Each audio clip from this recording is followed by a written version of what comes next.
சர்வ வசியத்தையும் வசியப்படுத்தும் வசியமை. ஆண் பெண் யாரையாக இருந்தாலும் சரி, எத்தனை வருஷம் பிரிஞ்சிருந்தாலும் சரி, கணவன் தப்பான உறவில் இருந்திருக்கலாம், மனைவி தப்பான உறவில் இருந்திருக்கலாம், அவங்க பிரிஞ்சிருக்கலாம், எவ்வளோ பெருசாக பிரிஞ்சிருந்தாலும் சரி, சர்வலோகத்தையும் வசியப்படுத்தக்கூடிய வசியமை தாங்க இது. இது வந்து ஒரு மண்டலம் பூஜை செஞ்சு இது ரெடி பண்ணக்கூடிய வசியமை இது.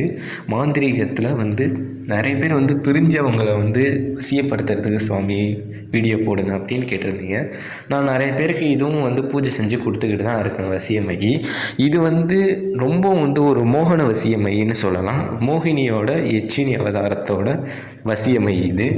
இது வந்து ரொம்பவும் வந்து எத்தனை வருஷம் பிரிஞ்சிருப்பாங்க. சிலர் வந்து காதலன் வந்து சேரணும்னு ஆசைப்படுவாங்க, அவங்களையும் சேர்க்கும்.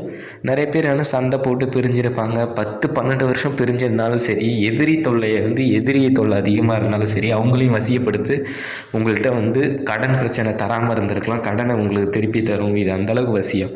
வேணும்னா ஃபோன் பண்ணுங்கள். வாழ்க வளமுடன்.